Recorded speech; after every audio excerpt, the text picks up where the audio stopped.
Jangan suuzon sama Allah terus bilang, nggak enak banyak minta, amal saya sedikit, mending saya beramal aja nggak usah banyak minta. Jangan memperlakukan Allah seperti kita memperlakukan makhluk. Orang kalau kita banyak minta, dia akan kesulitan, lama-lama dia akan merasa terganggu. Tapi Allah kalau nggak diminta, dia marah. Manusia kalau kita minta banyak-banyak, dia marah. Allah kalau kita nggak minta, dia malah marah. Masya Allah ya, luar biasa. Allah tuh senang banget kalau hambanya meminta.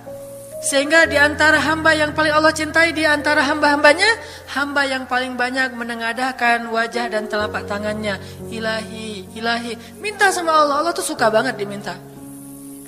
Orang yang suka meminta itu bahasa Arabnya awwahun. Inna Ibrahim la awwahun halim. Ibrahim itu hamba yang awwahun halimun. Awwah, halim. Halim itu artinya menahan amarah. Awwah, da'a artinya banyak berdoa. Kalau itu berdoa. Kalau da'a senang banget doa. Ada masalah dikit, ilahi, Rabbi, ngadu aja ke Allah, manja gitu. Dan Allah tuh senang banget dengan hamba yang kayak gitu. Sehingga sampai Nabi mengatakan, mintalah kepada Allah walaupun cuman garam. Garam aja minta ke Allah. Sepele banget masalah kita. Ya Allah, mudah-mudahan nanti nggak macet ya. Minta sama Allah. Kok macet ya Allah? Ya biar kita sabar. Udah tahu jam macet berangkatnya telat gitu ya. Jangan salahin Allah. Tapi minta, bilang, biasakan kita tuh komunikasi sama Allah dengan manja. Ya Allah, mudah-mudahan saya bisa jawab ujiannya. Udah belajar sih ya Allah, cuma nggak tahu kan semuanya di tanganmu. Minta ke Allah. Bismillahirrahmanirrahim. Makan ya Allah, ini rezeki darimu. Makasih ya, makan. Kalau bahasa lainnya makasih, alhamdulillah. Alhamdulillahilladzi at'amani hadza wa razaqanihi min ghairi haulin minni wala quwwah. Hafal tuh? Kalau enggak hafal udah aja bismillah lah. Alhamdulillah gitu.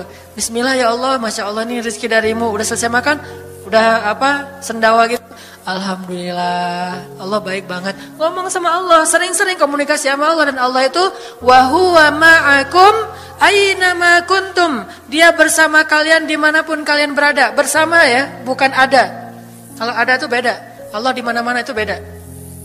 Tapi Allah bersama kalian itu artinya Allah melihat, Allah mendengar, Allah menyaksikan, Allah mencatat, Allah maha menilai bersama kita. Kalau ada, dia bertempat. Sehingga nanti kalau ada anak bilang, "Mah, Allah di mana?" Allah ada di mana-mana, Dek. Ntar dia malah karena cerdas, kalau gitu di WC juga ada, kan nggak boleh kan? Ini jawaban yang keliru, kurang filsafat. Allah itu bukan ada di mana-mana. Allah bersama kita dimanapun kita berada. Itu beda. Kalau bersama, ma'iyah artinya Allah melihat, menyaksikan, mendengar, menghargai dan terus memelihara dimanapun. Sehingga nggak usah khawatir bahwa ini mah nggak di masjid, nggak apa-apa. Selama bukan di tempat yang najis seperti di kamar mandi atau di mana yang tempat-tempat yang nggak boleh, kita itu mah nggak. Tapi yang di tempat yang umum, di pasar, di jalan, lagi di kendaraan, di dalam masjid, di luar masjid, Allah, ilahi, Rabbi. Kalau perlu lebih lebih manja lagi, pakai irama dikit. Allah, gitu. Kayak orang manggil temennya gitu. Atau kita miss call Allah dulu. Ya Allah, udah nggak ngomong apa-apa. Itu miss call. Miss call Allah. Ngapain miss call? Caper, kangen sama Allah. Allah, gitu lagi. Itu zikir kan? Allah, kata Allah, ada apa hambaku? Allah lagi, terus saja Allah. Di miss call berkali-kali, pas Allah buka, wah 100 miss call. Allah 100 kali zikir. Udah 100 kali miss call, Allah yang telepon balik. Ada apa hambaku? Wah, ditelepon sama Allah. Lewat kejadian-kejadian hidup, tiba-tiba ada kejutan dari Allah. Langsung bilang sama Allah, thanks Allah. Kan romantis tuh sama Allah. Jangan cuma sama cewek doang bilang thanks, segala macam bahasa-bahasa yang keren. Sama Allah juga harus keren. Tapi setelah thanks, alhamdulillah, karena itu yang paling baik. Intinya harus percaya sama Allah. Allah tuh senang banget didoain. Kita berdoa kepadanya gitu. Allah tuh senang. Terus makna percaya sama Allah juga, kita percaya bahwa Allah itu nggak akan ngecewain orang yang berdoa. Ujibu da'watad da'i idza da'an. Aku pasti mengijabah doa hamba-hamba yang berdoa kepadaku. Enggak usah khawatir. pasti diijabah. Tapi kok masih belum aja Ustadz? Nah, kita harus belajar apa itu makna diijabah. Jangan-jangan Allah udah mengijabah, kita nggak ngerti. Kayak ada analogi tentang orang yang tenggelam, terus dia meninggal sambil menuduh Allah, Allah kok nggak nolong saya? Bukankah aku sudah mengirim pelampung?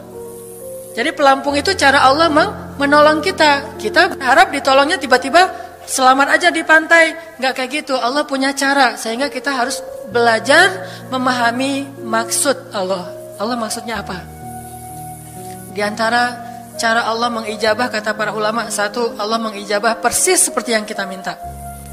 Dua, Allah mengijabah yang lebih baik dari yang kita minta. Yang ketiga, Allah kalau nggak ngasih persis, ngasih yang lebih baik, dikasih di akhirat. Bahkan itu lebih keren daripada di dunia. Kok di akhirat sih? Ntar dulu. Akhirat itu jaraknya nggak jauh dengan kita. Cuma 60 tahun. 60 tahun tuh cepat banget loh. Sekarang rata-rata usianya berapa? Bahaya kalau nanya usia. Kalau saya udah setengah, udah 30-an tahun. Teman-teman pasti masih 17 ya. Angkat tangan yang 17. Nggak ada. Di bawah 20 tahun, di bawah 20 tahun. Yang di atas 40. Gue nggak berani angkat tangan, ada sih. Artinya waktu 60 tahun itu nggak lama, sebentar doang. Jadi analoginya gini. Kita lagi kuliah, pengen nikah. Terus kita naksir sama seorang cewek cantik banget. Dan saking cantiknya sampai kita cuma bisa bermimpi. Wah, saking cantiknya kayaknya nggak mungkin banget buat kita.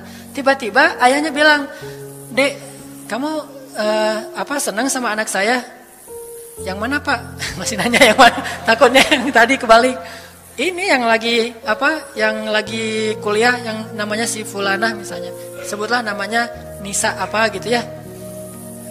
Terus dia bilang, "Boleh, Bapak setuju kamu nikah sama anak saya, tapi ditunda dulu sampai kamu lulus kuliah." Kita seneng gak tuh?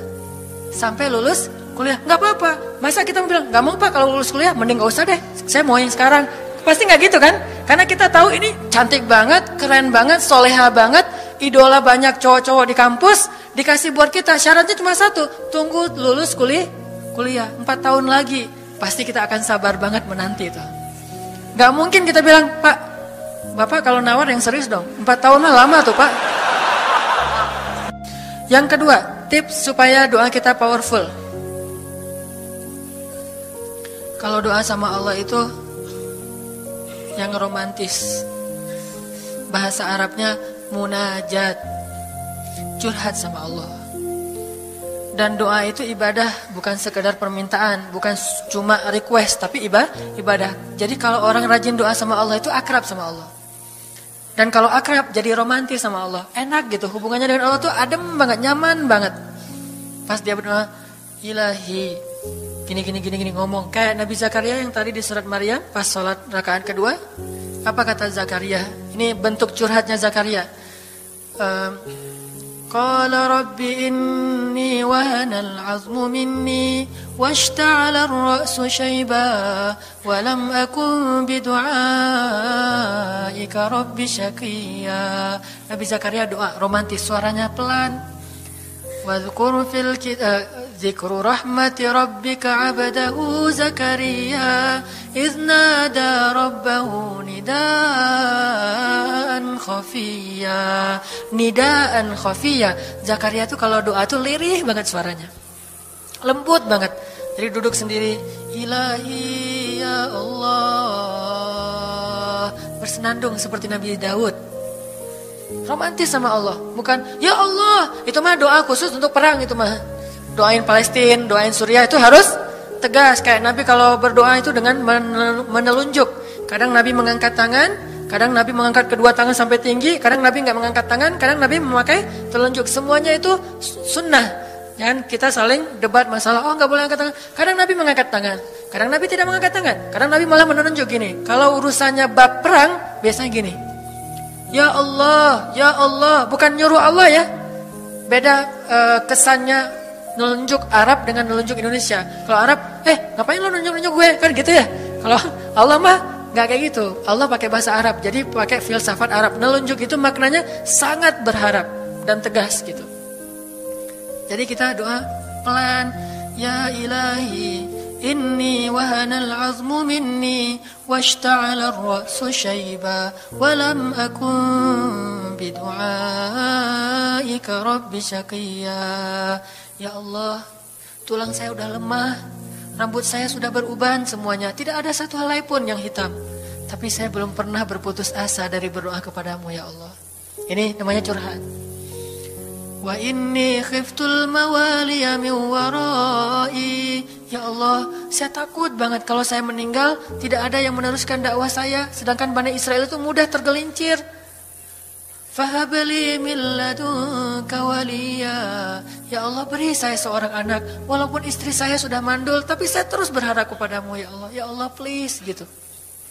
Waj'alhu rabbi radiyya. Ya Allah, jadikan anak itu yang sangat engkau ridhoi. Minta Nabi Zakaria ke Allah.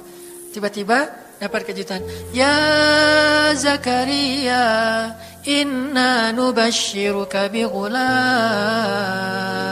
Wahai Zakaria, bergembiralah, kamu akan punya seorang anak laki-laki.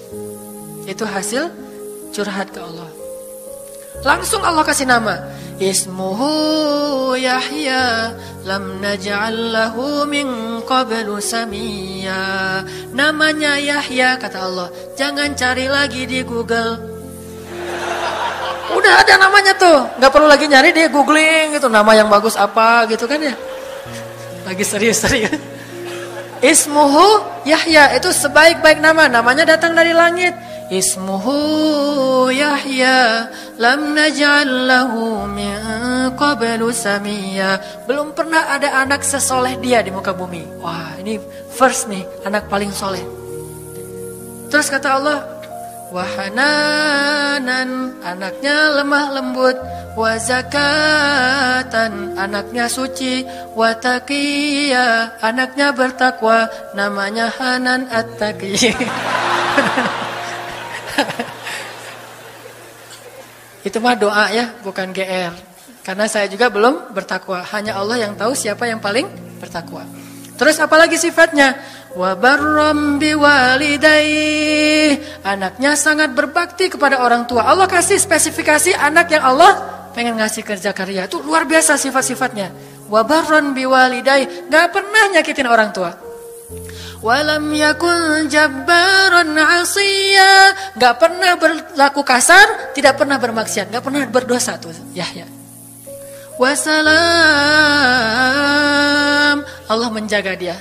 Wassalamun alaihi yauma wulida, Allah jaga dia ketika dia lahir. Wa yauma yamutu, ketika dia wafat. Wa yauma yub'atsu hayya, ketika dia dibangkitkan. Wah, ini dijamin dunia akhirat sama Allah. Hasil munajat. Allah kasih kejutan yang paling istimewa. Makanya bermunajatlah kepada Allah. Ya Allah, titikan air mata, ngomong sama Allah masalahnya apa. Ya Allah, saya pengen nikah banget. Bukan apa-apa ya Allah, saya pengen punya keturunan yang soleh-solehah. Saya pengen sholat berjamaah waktu tahajud.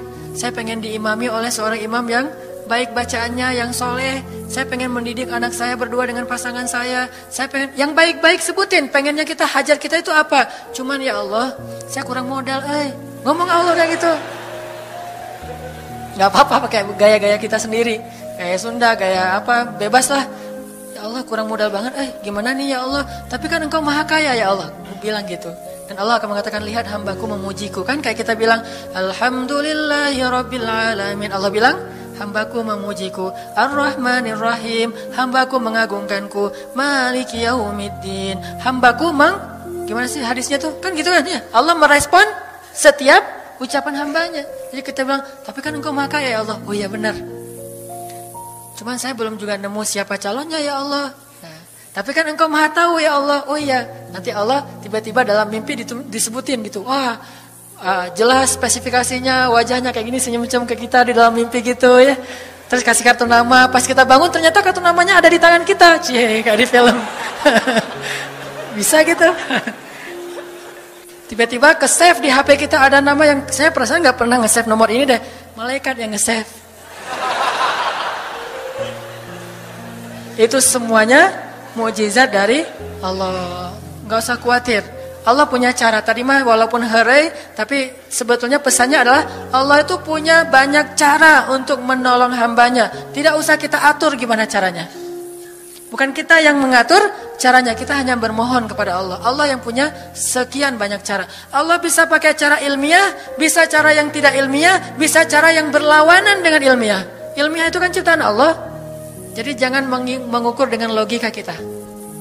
Tapi mengikhtiar dengan logika kita harus. Kalau ikhtiar harus ilmiah. Tapi kalau iman gak perlu ilmiah. Sakit, ikhtiarnya ke dokter. Tapi yakinnya gak boleh yakin sama dokter. Ikhtiarnya seilmiah mungkin, tapi imannya nggak boleh ilmiah, rabbaniyah. Allah berkuasa dengan ilmiah, tanpa ilmiah, bertentangan dengan ilmiah. Allah bisa menciptakan seseorang dari ayah dan ibunya, bisa tanpa ayah tapi punya ibu doang seperti Isa. Atau bisa nggak punya ayah, nggak punya ibu seperti Adam. Allah bisa menciptakan onta dari induknya, bisa keluar dari batu seperti untanya Nabi Soleh. Allah maha kuasa, makhluk tidak kuasa. Minta sama Allah dengan harapan-harapan yang indah, munajat. Ini sekarang coba kita dengar bagaimana munajatnya Nabi ketika pulang dari Taif. Nabi itu kan sedih banget pulang dari Taif. Luar biasa dihinanya oleh orang-orang Taif. Di antara penghinaan orang Taif yang masih terekam oleh sejarah itu, orang Taif mencemooh Nabi dengan mengatakan, emangnya benar kamu itu, emangnya benar Allah mengangkat kamu jadi Nabi? Itu penghinaan. Dihina gitu. Muhammad, beneran gitu Allah mengangkat kamu jadi nabi? Kayak gak ada orang lain, kata orang Taif. Terus ada lagi yang bilang, Muhammad, kalau kamu itu seorang nabi, saya tidak berani ngomong sama kamu, nanti saya terkutuk. Tapi kalau kamu bukan nabi, pendusta, ngapain juga saya ngomong sama kamu? Jadi mending gak usah ngomong aja, daripada ngomong dengan pendusta. Intinya dia gak mau ngomong sama nabi, tapi meracau. Dia bilang, kalau kamu nabi, kalau saya berdebat kamu, saya akan dikutuk.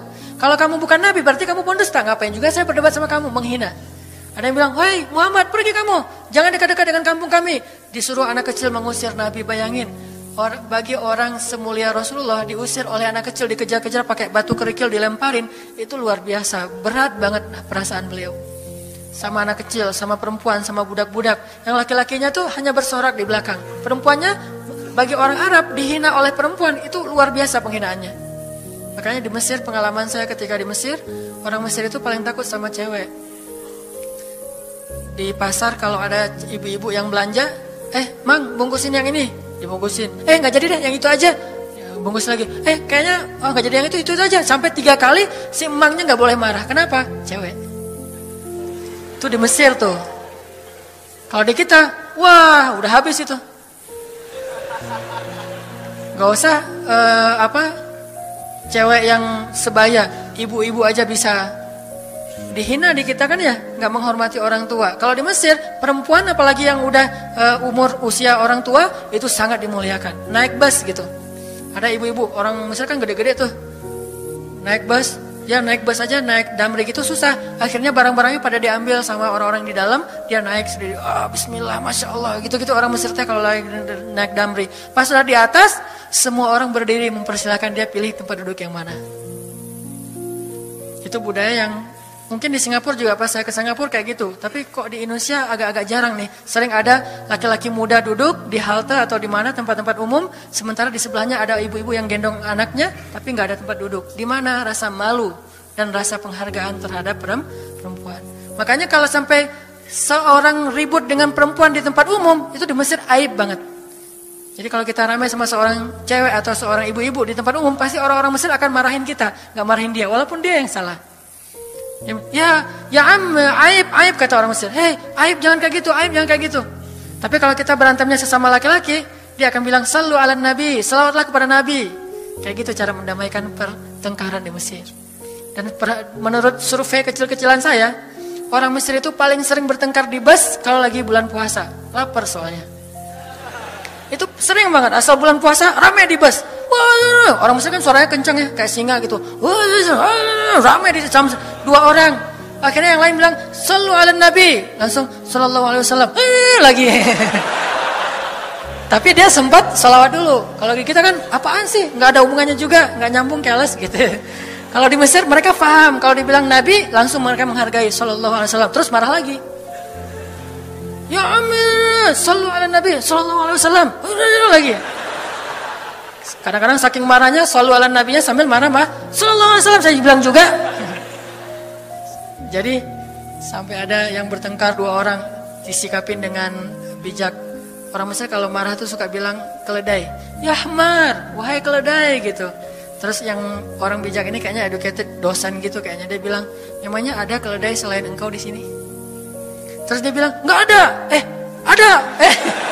Apapun jawabannya salah. Memangnya ada keledai selain kamu di sini?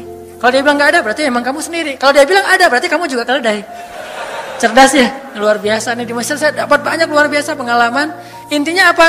Perempuan yang mengusir Nabi di Taif, perempuan, anak-anak, budak. Coba gimana perasaan Nabi? Itu benar-benar nelangsa banget, sedih banget begitu turun dari Taif. Nabi SAW kemudian istirahat, habis dikejar-kejar dari pagi sampai sore di kebun kurma. Nabi lagi istirahat, terus Nabi berdoa. Nih doanya saya bacain ya. Wahai Robku, kepada engkaulah aku adukan kelemahan tenagaku dan kekurangan daya upayaku. Wahai Robku, engkaulah yang maha rahim, engkaulah pelindung orang-orang yang lemah, engkaulah penciptaku.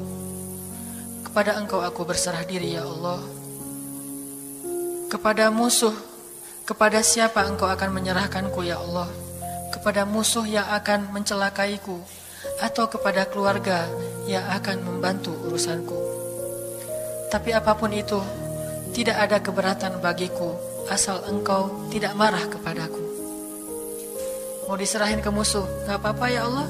Mau diserahin kepada keluarga juga gak apa-apa, yang penting kau gak marah ya Allah. Ini bahasa Nabi. Terus Nabi bilang,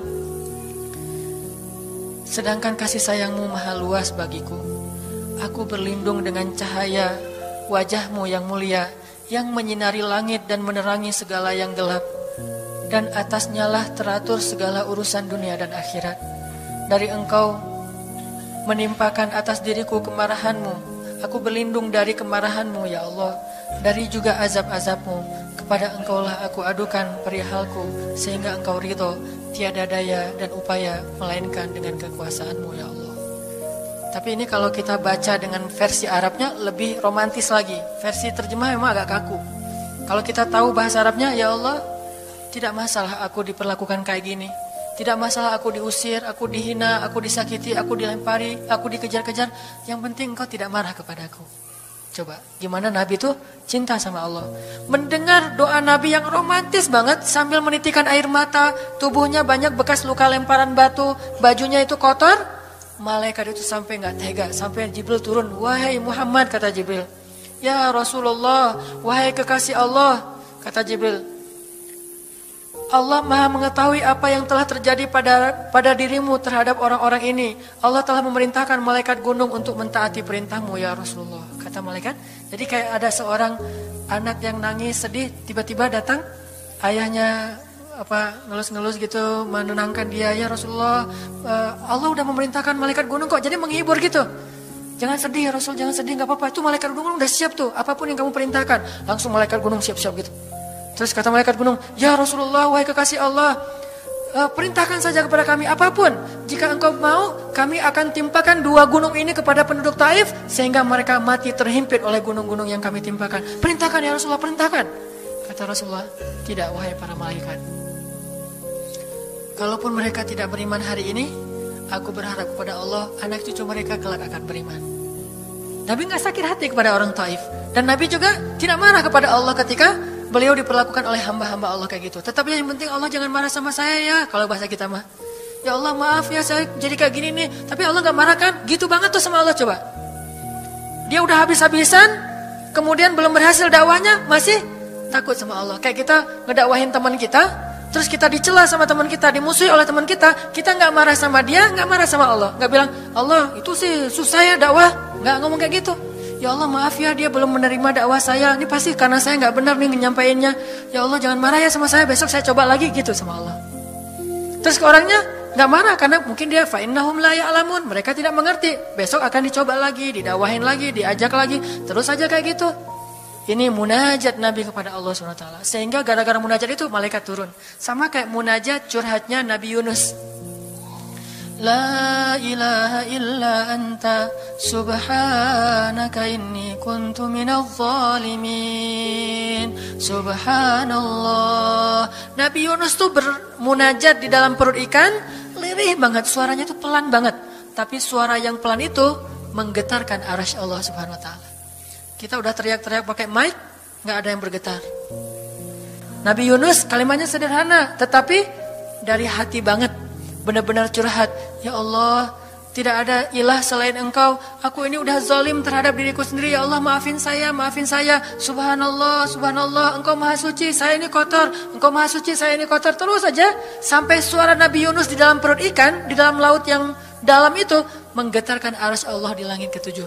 Tiba-tiba malaikat arasy bertanya, suara siapa ini ya Allah?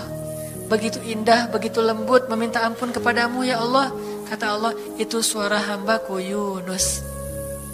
Apa yang dia minta ya Allah?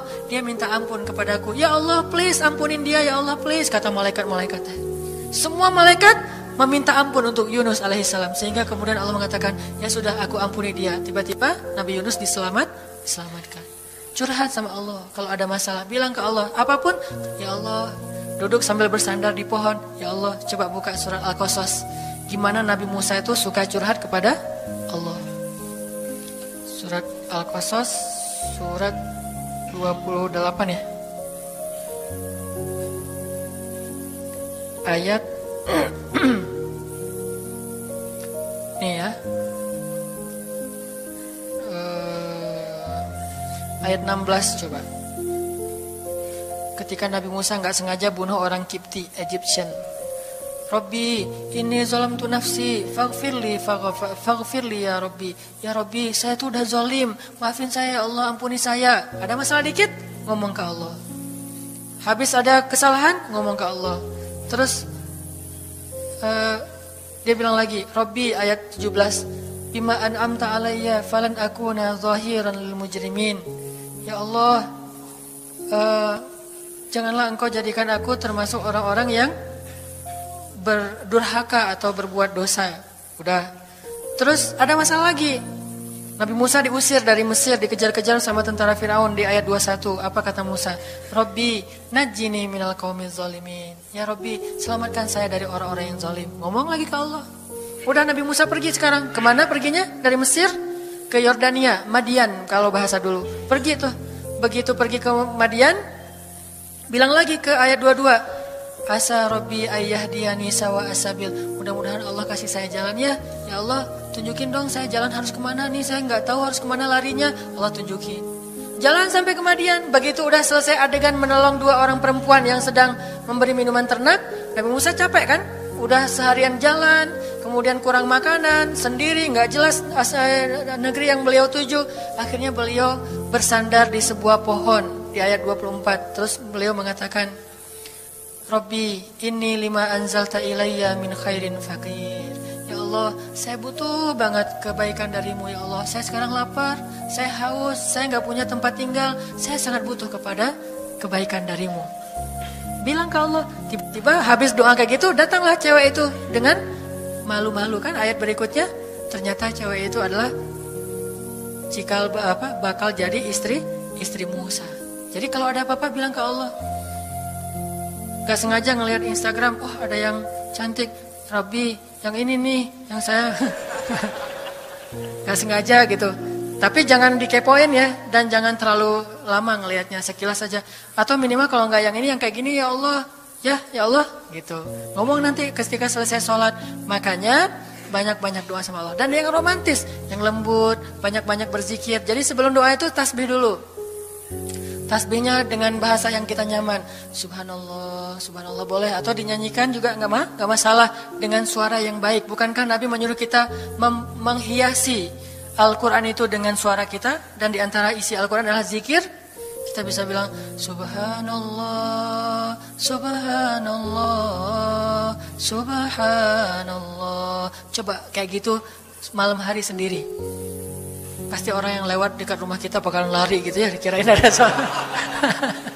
malam hari zikir di kos-kosan gitu. Pada teman-teman pada kabur semuanya. Dikirain ada yang gentayangan. Subhanallah, subhanallah, subhanallah. Jadi kalau teman-teman bersiullah dengan zikrullah. Daripada kita bersiul dengan lagu-lagu yang misalnya hanya irama biasa kan ya. Saya udah gak hafal ya lagu-lagu terbaru. Yang dulu-dulu mah yang saya tahu paling kau hancurkan hatiku, hancurkan. Nah gitu aja bersiulnya di mobil, kau hancurkan hatiku. Mending kita subhanallah, subhanallah, subhanallah, subhanallah, subhanallah, subhanallah. Biasain aja bersiul dengan nama Allah. Itu namanya miskolin Allah. Sehingga nanti Allah akan melihat, wah ada hambaku nih menyebut-nyebut nama aku kan di miskol tuh, caper dulu. Udah gitu baru ya Allah, baru minta sama Allah. Jadi, kalau kita mau munajat, mau romantis, mau curhat sama Allah, sebut nama Allah, agungkan kebesaran Allah, berselawat kepada kekasih Allah yaitu Rasulullah sallallahu alaihi sayyidina Muhammad. Mau pakai sayyidina mangga, enggak pakai sayyidina mangga, yang penting jangan ribut bab sayyidinanya. Mau doa aja, enggak ada tuh sayyidina, rame kan? Gak berdoa ada jadi debat kan ya, komen, udah aja nggak masalah. Mau pakai sayyidina mangga, enggak pakai sayyidina juga nggak masalah, tergantung mazhab. Ada yang nyaman harus pakai sayyidina karena saya cinta sama Rasulullah. Ada yang nyaman saya justru karena cinta sama Rasulullah nggak mau nambah-nambah kayak gimana Nabi mengucapkan aja, mangga. Yang penting salawat. Allahumma sholli ala Muhammad, Allahumma sholli ala sayyidina Muhammad. Baru minta, ya Allah saya lagi ada masalah gini nih ya Allah, sebutin, curhat sama Allah. Dengan demikian doa kita akan diijabah insyaallah. Tapi ini baru berapa nih? Baru 2 ya. Ada beberapa tips untuk doa yang powerful, insya Allah ini akan kita lanjutkan pada pertemuan yang akan datang.